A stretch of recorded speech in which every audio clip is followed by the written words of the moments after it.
nombre es Erika Zapata, periodista y otra campesina como ustedes. Gracias por estar pendientes de nuestro contenido cada mañana.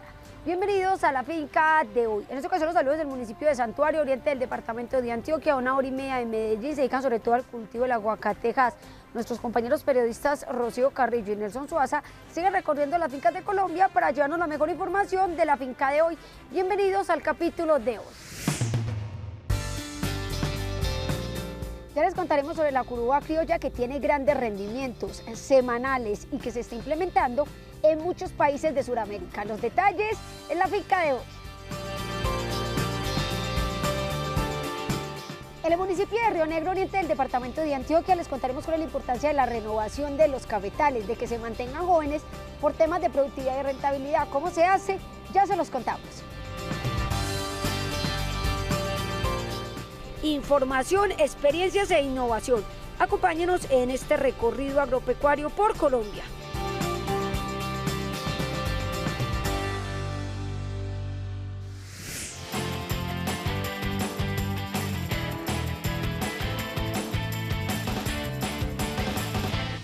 Una de las variedades de la curuba es la curuba criolla, que permite un rendimiento semanal constante cultivándose en alturas entre 2.200 y 3.200 metros, con la capacidad de tolerar caídas en las temperaturas de hasta los -2 grados centígrados.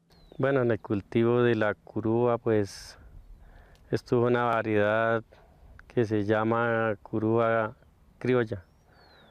La potencialidad de esta curuba es que da un rinde casi diarios y no pasa cosecha. Ella se cultiva, se hace también la germinación por medio de la semilla de ella. Se embolsa, se siembra, también se hace infección de suelos.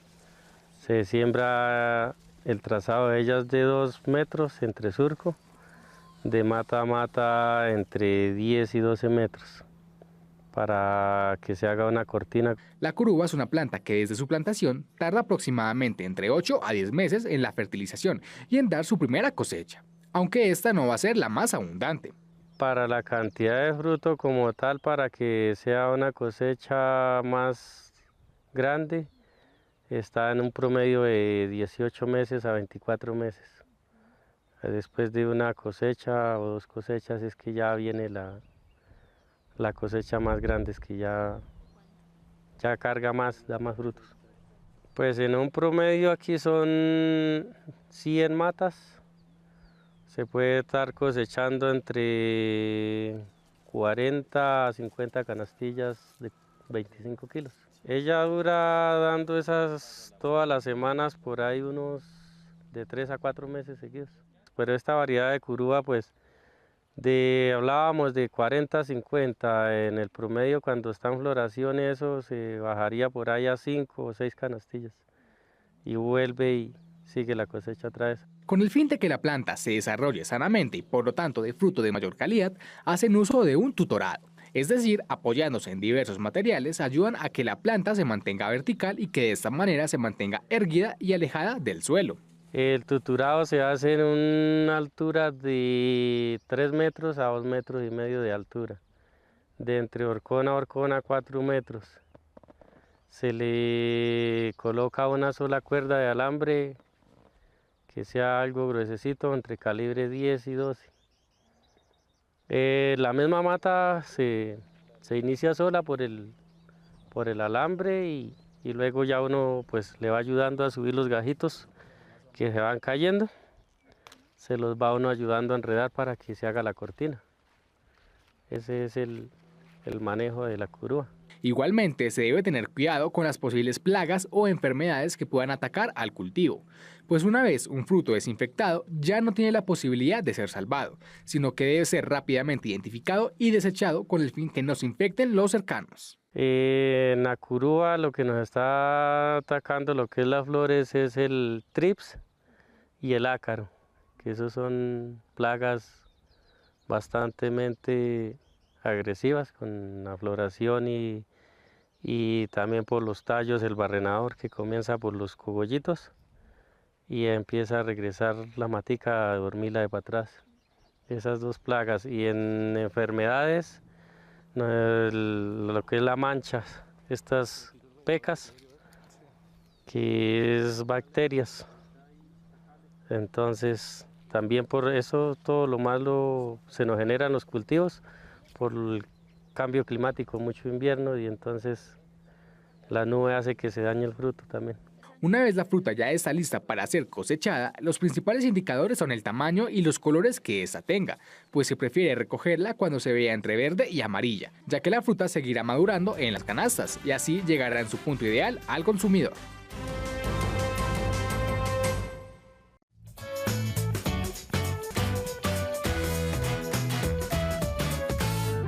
Como el Terminator o el exterminador de la porcicultura, puesto que aún no existe vacuna que lo detenga, define el médico veterinario, experto en sanidad animal y profesor de virología de la Universidad de Chile, a la peste porcina africana, virus mortal para los cerdos que desde 2021 ya hace presencia en República Dominicana y Haití.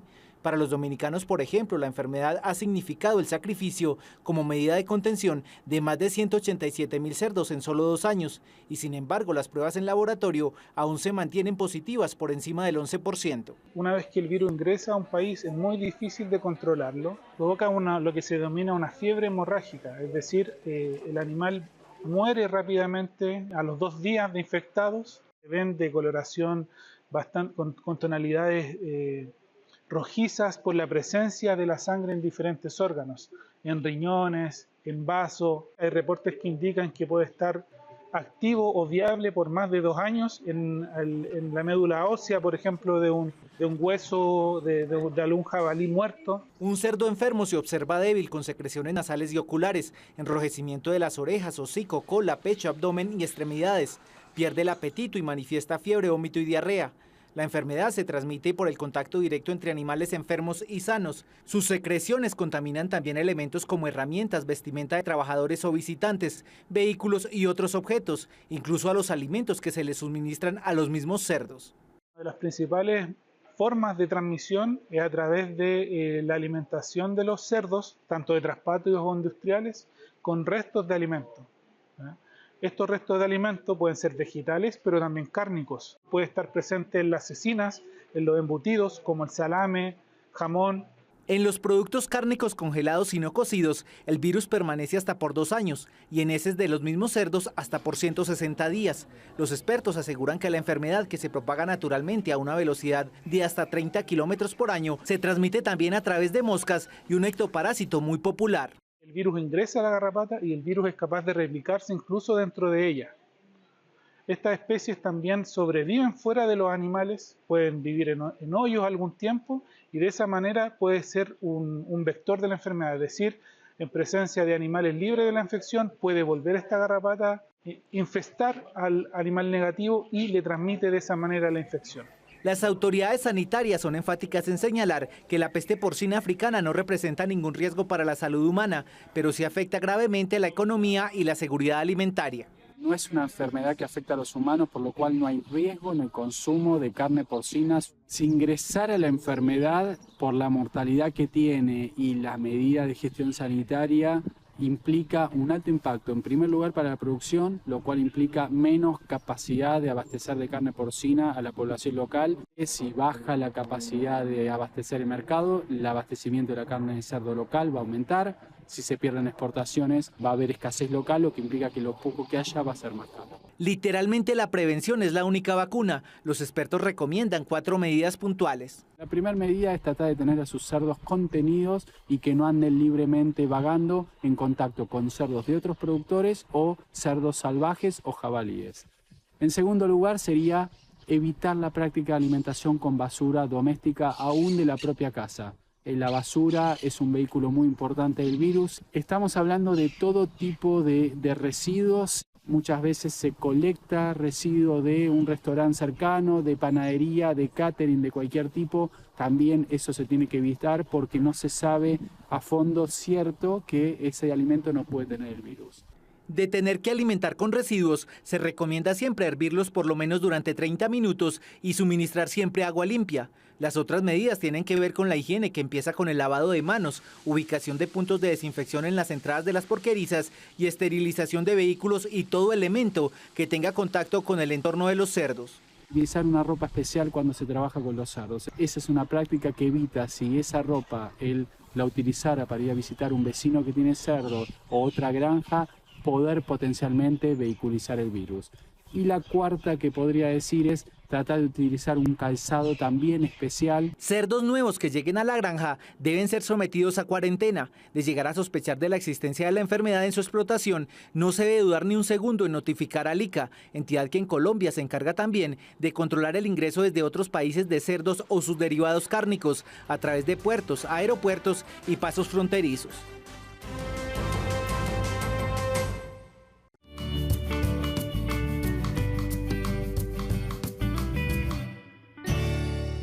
Renovar un cafetal es sinónimo de productividad y competitividad. Don Alirio Bedoya, caficultor del municipio El Retiro en Antioquia, lo sabe muy bien y por eso cada año sin falta renueva una parte de su cultivo, no solo para mitigar el ataque de plagas y enfermedades, sino para aumentar la producción. Uno lo tiene que hacer. Si quiere ser caficultor, lo tiene que hacer uno de obligado, porque el cafetal se van envejeciendo.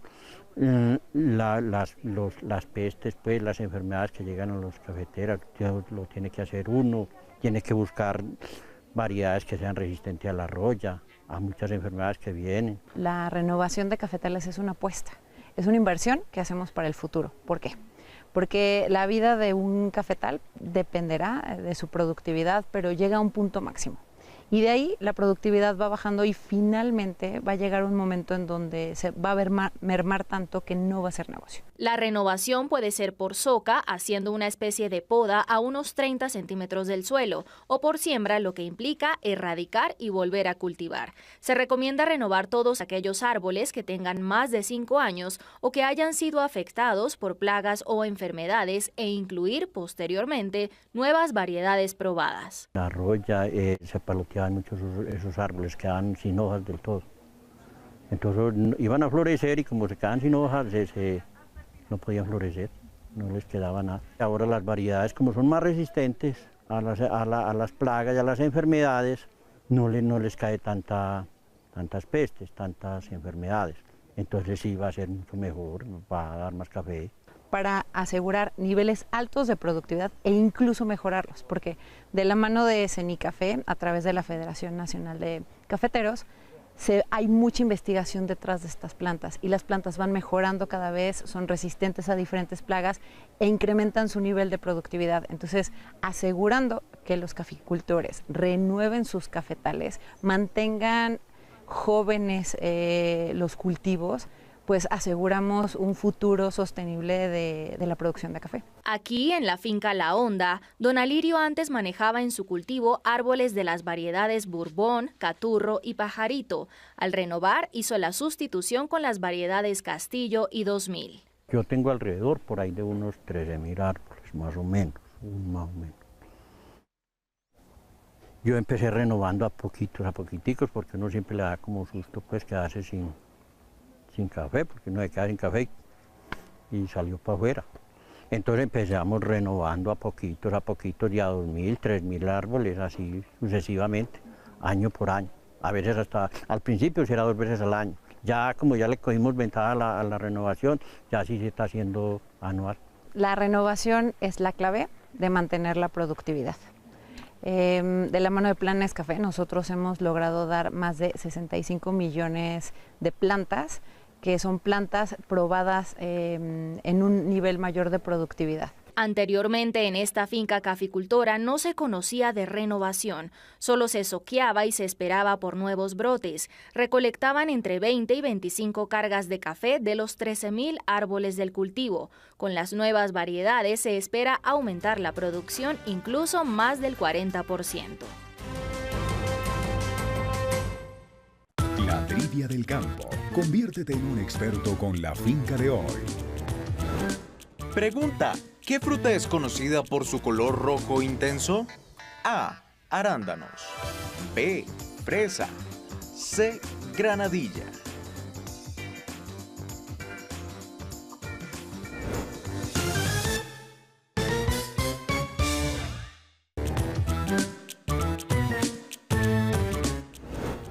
Pregunta: ¿Qué fruta es conocida por su color rojo intenso? A. Arándanos. B. Fresa. C. Granadilla. La respuesta correcta es la B.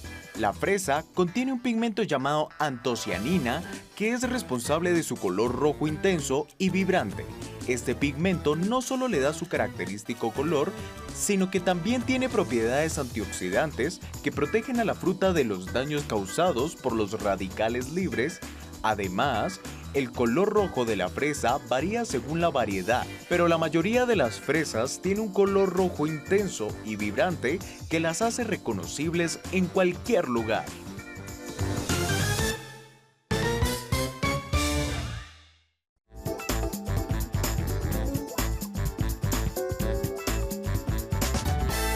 El Parque Tecnológico Ambiental Guayabal de Veolia, en norte de Santander, es el lugar donde se disponen los residuos de 21 municipios del departamento. Aproximadamente son 930 toneladas diarias que recibimos, 28.000, 29.000 toneladas al mes.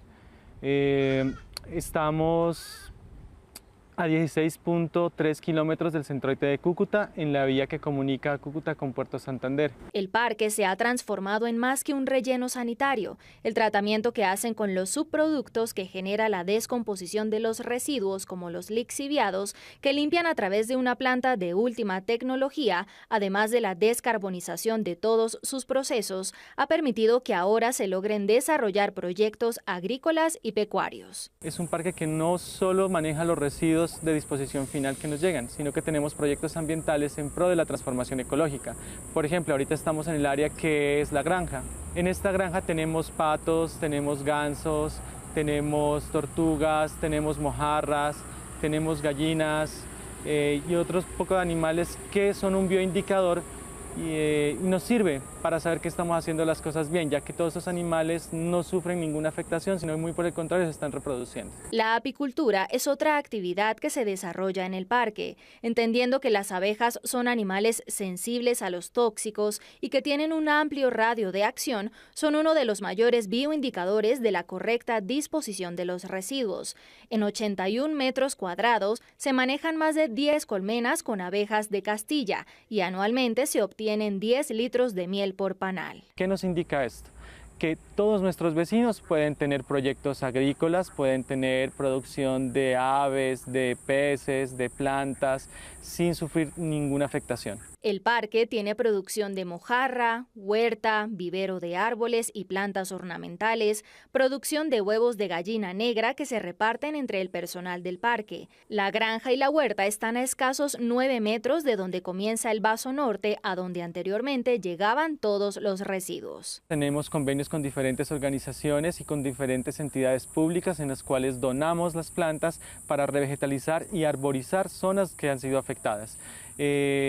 Nosotros aquí tenemos nuestro vivero con más de 5.000 unidades con los que podemos acceder a todas las peticiones o dar cumplimiento a todas las peticiones de colegios, universidades. En la huerta producen de manera orgánica frutas como maracuyá, papaya, guanábana y otros productos como la uyama, cebolla junca, cilantro, yuca y ají. En el Parque Guayabal se desarrolla cualquier tipo de especie vegetal y animal sin ningún tipo de afectación, debido a la responsabilidad ambiental en la disposición final de los residuos.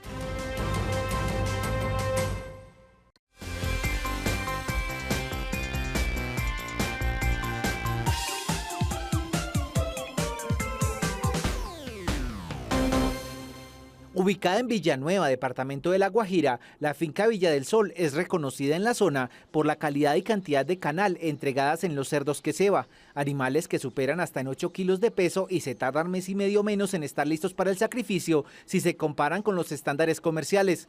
El primer desafío de su propietario está en el manejo que hace de las condiciones climáticas. Sí, acá en Villanueva, La Guajira, pues el tema es complicado, pero acá en la finca contamos con buena arborización, buenas zonas boscosas, y eso pues ayuda a que las temperaturas tan altas que se manejan en la región pues reduzcan bastante. Hice el experimento y puse un termómetro y a cuestión de mediodía, 12 del mediodía, temperatura 38 grados normal, allá hubo una temperatura de 26, 27 grados, gracias a los bosques, a las zonas boscosas, porque donde en ese caso no entra ningún rayo de sol, obviamente pues el ambiente mejora mucho. Y es ventaja para este tema porcícola. Las porquerizas, tanto de ceba como de preceba, están cubiertas por árboles nativos y tienen encerramientos propios para garantizar que las enfermedades de otros animales no lleguen a los cerdos, animales cuya genética es resultado de la inseminación con semen PIC37 en cerdas Camburoc, cruces en los que la hembra, que posee 75% de las características maternas y 25% de las características de carne, logra en promedio 13 cerdos por camada. Allá en el área de maternidad, los lechones cuando nacen, aproximadamente en el día número 6 de nacido, ellos comienzan a comer un concentrado, ¿sí? Su primer concentrado. Obviamente ellos allá consumen la leche que produce la cerda y consumen su primer alimento a partir del 6º día aproximadamente. A los 21 días destetan y llegan a esta área de preceba. Acá en preceba dura aproximadamente entre 6 y 7 semanas. Antes de llegar a la preceba, es decir, en el momento mismo del destete, los lechones son vacunados contra micoplasma, bacteria que causa enfermedades respiratorias, y contra circovirus, inflamación multisistémica que genera fallas reproductivas e impide la ganancia de peso. La mayor inversión en la fase de preceba sería en alimento. En el área de preceba, un cerdo de 6 kilos por medio, llevarlo a 25 kilos por medio me cuesta aproximadamente 105.000 pesos en la parte de nutrición, que es el porcentaje de costo más alto que hay en la porcicultura. Y obviamente tiene un precio de venta hoy de 355.000 pesos lechón, precio lechón. Tanto en la preceba como la ceba, es decir, cuando el cerdo pesa entre los 25 y los 113 kilos, el agua y el concentrado permanecen siempre a voluntad. 24 horas el cerdo pues dispone de alimento y de agua. En la parte de alimentación, obviamente contamos en esa área con comederos automáticos también, bebederos automáticos, que nos garantiza pues una mejor labor y pues es más rapidez en el sostenimiento de esos cerdos. Tenemos un pozo artesano, un pozo taladrado profundamente, es un pozo de 35 litros por segundo, la cual pues sacamos el agua y la depositamos en un hidrosilo aproximadamente de 30.000 litros. ¿Sí? Aquí obviamente contamos con buena calidad de agua. El agua que consumimos nosotros es la misma agua que consumen los cerdos. Es una agua 98% de potabilidad. La suma de las 4 variables que son el trabajo genético, la mano de obra calificada, el trabajo sanitario y por supuesto el nutricional generan unos rendimientos de 113 kilos de peso de los animales cuando estos cumplen los 4.8 meses. En el caso de la ceba, contamos con un alimento de alta genética, son alimentos que son medicados y la cual pues no hemos tenido la necesidad de desparasitar o vitaminar a los cerdos. Ese alimento pues nos ayuda mucho a que no haya pues esa población de moscas, ¿sí? Inclusive la parte de olor es muy reducido y pues son ventajas que tiene el alimento. A final del ciclo y cuando el cerdo ya está listo para el sacrificio, nuestro entrevistado asegura haber invertido hasta 560.000 pesos únicamente en el concentrado que reciben diariamente como alimentación cada animal. El precio de venta por individuo es de aproximadamente 1.073.000 pesos.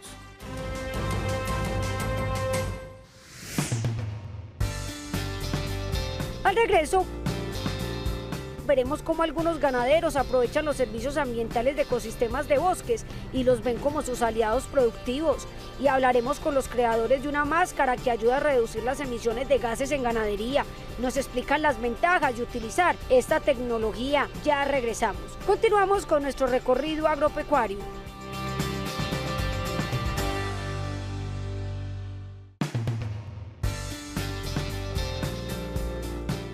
Les vamos a contar la historia de un ganadero que ve en los árboles, en los bosques, los principales aliados para sus animales en climas muy complejos. Ha tenido muchos beneficios. ¿De qué se trata? Ya se los contamos en este programa. En Antioquia, un grupo de investigadores desarrollaron una máscara para medir la respiración de las vacas y así saber todo el tema de la producción del metano, del gas metano. Todos los detalles en este programa. Nuestro equipo periodístico de la finca de hoy llegó hasta el norte de Santander para conocer la producción de fresas que casi siempre se implementa de manera química. Nuestra compañera periodista Rocío Carrillo tiene todos los detalles al respecto. Continuamos con este recorrido agropecuario por Colombia.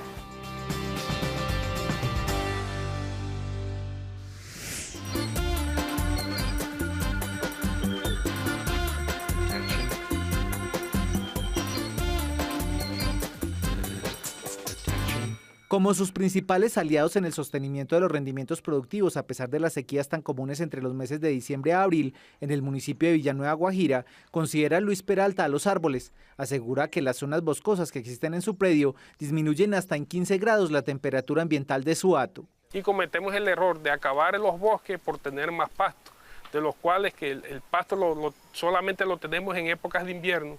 Y en época de verano pues eso escasea. Aquí tengo muchas zonas boscosas, en las cuales la más grande, una de las más grandes que tengo es de aproximadamente 5 hectáreas. ¿Sí? Esa zona es una zona donde la temperatura baja mucho. En esta época de que aquí en esta zona las temperaturas son de 40, 42 grados, en esas zonas baja mucho, baja temperaturas a 30, 27.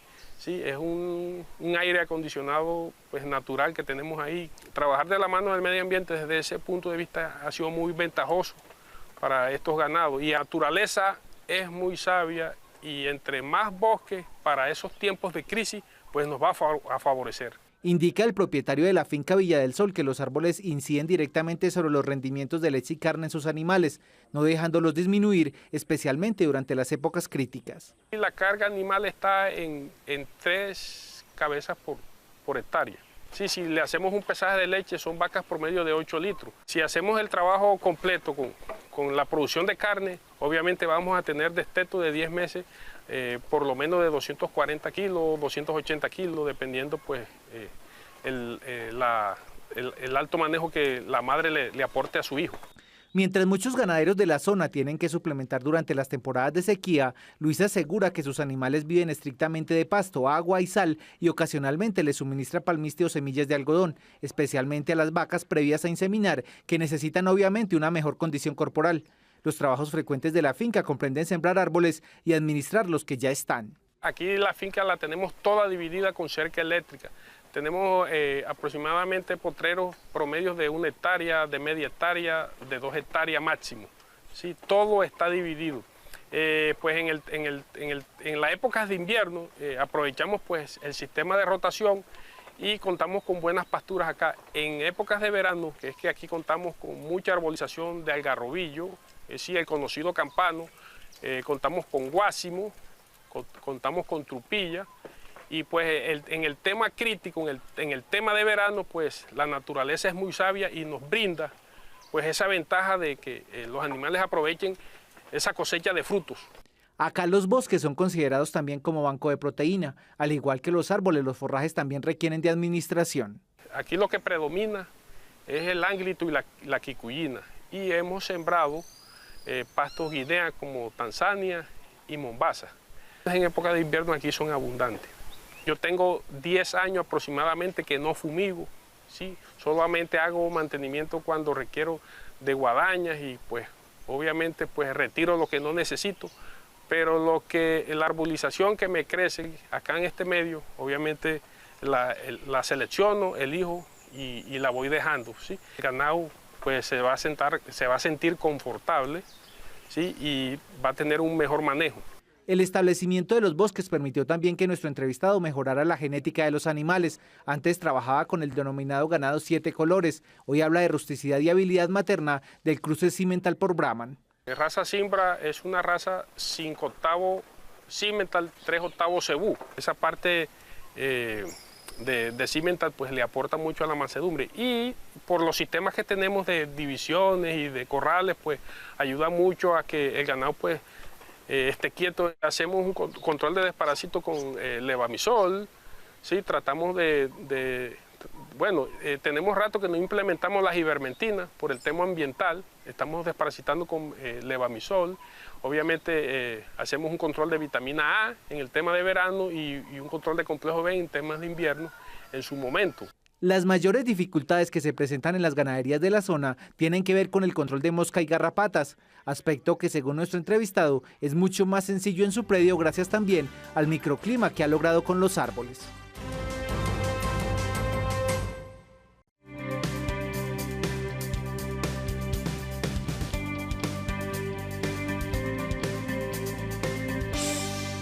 Llegamos hasta el municipio El Retiro en el oriente antioqueño, una región en la que hay 11.000 hectáreas sembradas de café y que aporta alrededor del 15% del grano que se produce en todo Antioquia.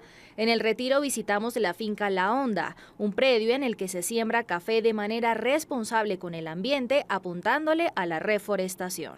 En el cultivo del café hay zonas que por sus condiciones ambientales requieren que el cultivo sea acompañado por árboles que le sirvan como sombrío, ¿cierto?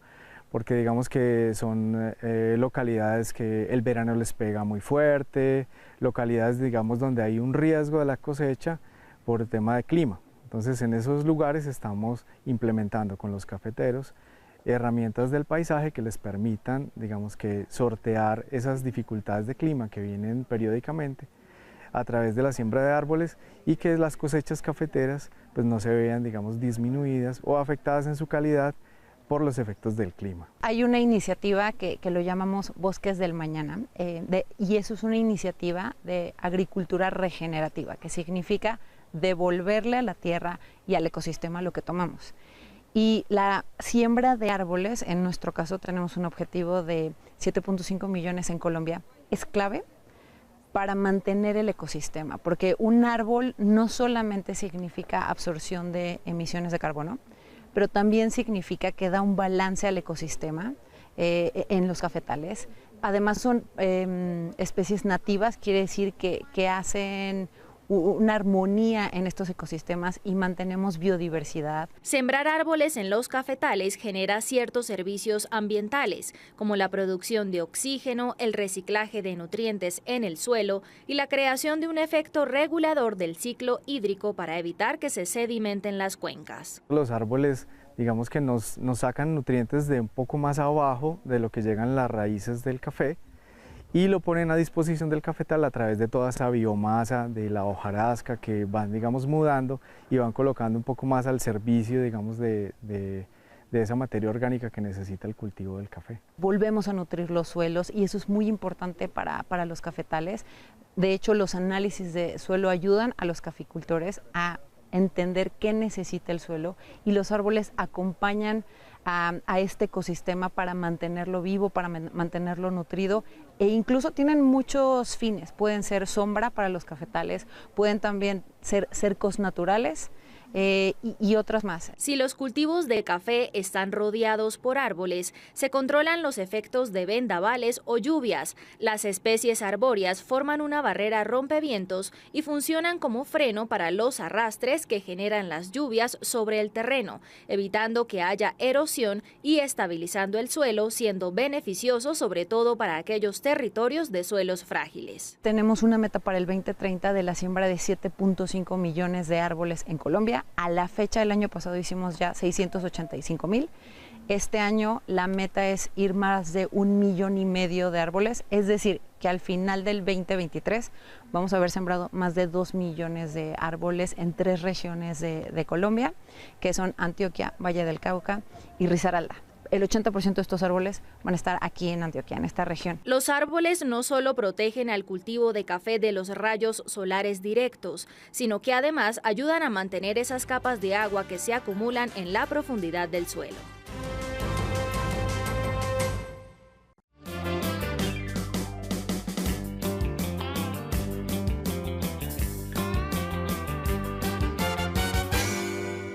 Docente de la Universidad Nacional Sede Medellín junto a su grupo de investigadores, Héctor Jairo Correa asegura con esta máscara que monitorea la respiración de los bovinos estará haciendo su aporte para que Colombia cumpla el compromiso firmado junto a otros 150 países en la Cumbre Anual de Cambio Climático de 2021, donde la meta establecida fue reducir hasta en un 30% las emisiones de gas metano para el año 2030. La herramienta cobra importancia, puesto que según los investigadores, las mediciones del gas al que se le atribuye gran responsabilidad del calentamiento global se realizan subjetivamente bajo estimaciones e intuición. El método que más se utiliza en la actualidad para animales en pastoreo a nivel mundial es un método basado en un gas también de efecto invernadero trazador que se llama el hexafluoruro de azufre. Este es un gas que tiene una capacidad de efecto invernadero que es casi 24.000 veces más alto que el CO2, mientras que el metano se estima que es de aproximadamente 28 veces. Y además, digamos que el montaje de la técnica es un poco compleja, es bastante dispendiosa, es costosa. Eso nos llevó entonces finalmente al prototipo de una máscara espirométrica que nos permite no solamente en estos momentos medir el metano que emiten los animales, sino medir otros parámetros que son bastante importantes para la ganadería a nivel nacional y mundial, y que hasta donde nosotros conocemos no existe, digamos, un equipo que tenga las mismas características. Según el investigador, esta máscara mide el aire que exhala la vaca cada 300 milisegundos, capturándolo en unas bolsas mediante una bomba peristáltica. El prototipo de medidor les ha permitido confirmar curiosidades como que las emisiones de metano se incrementan al finalizar el día, cada que hay ingesta de alimento y cuando hay mayor consumo de fibra, lo que también daría mayor exactitud si se compara con los métodos de medición actuales. No tenemos, digamos, valores de referencia, excepto algunos trabajos que se han hecho también aquí en Antioquia, con una metodología que se llama la cámara respiratoria, pero son animales que están en una cámara, no están en pastoreo. Los valores, por supuesto, pues son inferiores cuando se comparan, por ejemplo, con la cámara respiratoria, porque ahí se mide absolutamente todo.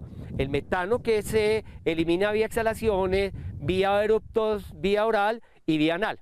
Con el invento, los investigadores de la Universidad Nacional aseguran que se tendrán cifras más exactas y no como sucede ahora, que se estima que una vaca puede producir entre 69 y 119 kilogramos de metano por año, cifras por las que a la ganadería se le responsabiliza el 64% de todas las emisiones del metano. Hasta el momento yo podría decir que mucha de esa información es muy especulativa, es la verdad. Hasta que no tengamos datos objetivos, es muy difícil realmente poder asegurar ese tipo de asuntos. Es probable que haya momentos en que esto suba en un rango por entre 550 y 800. Y luego pueden haber momentos de 250 a 300. Aquí él lo hizo a los 8 minutos 26 segundos en que se le colocó la máscara y fue aproximadamente 670 partes por millón. En promedio, lo que hemos encontrado es que la concentración de metano está alrededor de 450, 600 partes por millón. Otra de las curiosidades hallada con la máscara es que las vacas que pastorean en la estación agraria Paysandú, lugar ubicado en el corregimiento de Santa Elena y donde se realiza principalmente la investigación, presentan frecuencias respiratorias mucho menores que si estuvieran pastando en otras latitudes de Antioquia. Aunque la máscara está aún en desarrollo, se calcula que comercialmente podría tener un costo de 1.500.000 pesos y con ella se podrían establecer básicamente parámetros de alimentación, de manera tal que la fermentación entérica o ruminal disminuya internamente la producción del metano. Tendrían que ver con recomendaciones sobre el manejo de los pastos, si utiliza el pasto A o el pasto B, el tipo de fertilización, la cual los animales van a pastorear, qué tan intenso es el pastoreo. Por ejemplo, tipo de suplementación, tipo de materias primas que se utilizan para elaborar los alimentos, los suplementos, los aditivos que se le incluyen. La máscara captura hasta 5.000 datos en apenas 15 minutos. Técnicamente, las disminuciones del metano no solo son ganancia para el medio ambiente, sino para los mismos animales, puesto que el gas les representa a ellos una pérdida de energía bruta o desgaste energético de hasta el 12%. Así es, muy buenos días, los saludo desde la finca Plazuelas en el municipio de Pamplona, norte de Santander. Aunque muchos agricultores pueden pensar que sacar fresa orgánica es una tarea muy difícil de lograr, en esta finca lo hicieron. Veamos cómo es el manejo que llevan con este cultivo que ya lleva 1 año y medio de implementado.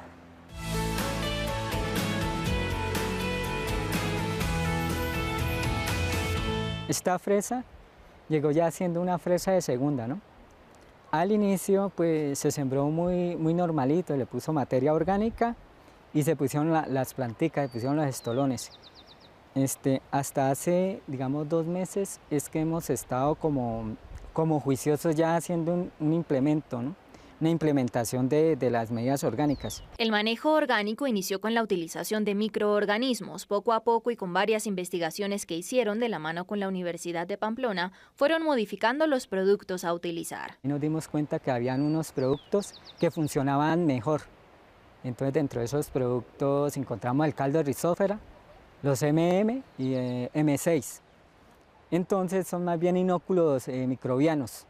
El M6 más bien es un controlador de plagas. El caldo de rizósfera es un líquido preparado con microorganismos que están presentes en la zona que rodea la raíz de las plantas. Lo aplican directamente a la tierra y funciona como desinfectante y abono orgánico, mejorando las condiciones del suelo y su fertilidad. Se hace la siembra, se preparan las terrazas, así como ven acá en curva a nivel, se ara, se traza con el agronivel, se ponen los puntos, se trae la planta, se le hace una desinfección con caldo de rizósfera, se siembra y de una vez se inyecta caldo de rizósfera. Después de la inyección de caldo de rizósfera, pues se comienza a poner nutrientes, digamos biofósforo, para que comience a generar raíces. La planta de fresa demanda altas cantidades de potasio, por eso semanalmente están aplicando el nutriente. El M6, que es un biofertilizante orgánico a base de microorganismos eficientes, se aplica semanalmente o cada 15 días para prevenir enfermedades. Digamos que aquí uno de los problemas básicos es como los pájaros, ¿no? Ellos como por el hecho de que son orgánicos, pues vienen mucho a picotear, ¿no? Y algo de babosas. Eso es lo que hemos tenido el problema. Lo que nosotros hacemos es ponerle materia orgánica. Semanalmente le ponemos los nutrientes que se vayan requiriendo, digamos potasio, fósforo, calcio. Estos productores no esperan a que la enfermedad aparezca. Cuando llegan las temporadas de cambios de clima, van aplicando los controladores de plagas y enfermedades, además de hacer los deshierves manuales constantes. Durante todo el proceso, que dura más o menos por ahí 3 meses levantando la planta, vamos poniendo diferentes nutrientes, elementos menores, para que la planta vaya cogiendo fuerza. Y cuando cumple por ahí, digamos 2 meses y medio, que ella ya comienza a hacer la floración, comenzamos a poner la cobertura, que es este pastico seco que vemos ahí. La planta de fresa expresa todo su potencial a los 6 meses de sembrada. Digamos ahorita en invierno, nosotros casi no hemos tenido problemas con enfermedades, entonces nos podemos dar cuenta de que han adquirido resistencia. Con el manejo orgánico, estos productores esperan extender la vida productiva de la planta al menos a unos 4 años.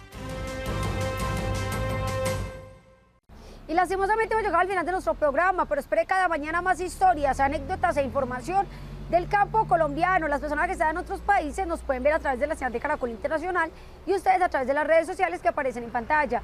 Ustedes no solamente son los protagonistas de este programa, también del trabajo de la tierra del país. Cada mañana tenemos otra cita bien temprano con los campesinos de Colombia. Hasta pronto.